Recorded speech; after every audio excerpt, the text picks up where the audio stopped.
তুমি না তওবা করেছিলে? তুমি না শুধুমাত্র আল্লাহর জন্য সবকিছু ছেড়ে দিয়েছিলে? বুঝতে পেরেছিলে কোথায় তোমার আসল ঠিকানা? ভুলে গেছ? আবার কোন পাপ তোমায় গ্রাস করে নিল?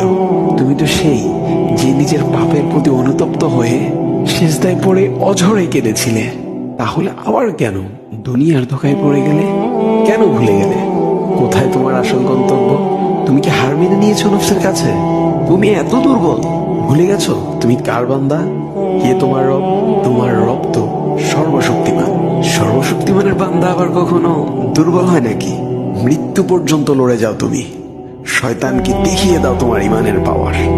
শয়তানের ধোকায় পড়ে অনেক পাপ করে ফেলেছো, তাই নিরাশ হয়ে গেছো তুমি, তাই না? তুমি কি জানো না তোমার রব কতটা মহান? তিনি তো তোমাকে ক্ষমা করার জন্য অপেক্ষা করছেন। তাই ফিরে আসো সেই রবের দুয়ারে, যার দুয়ার কখনো বন্ধ হয় না।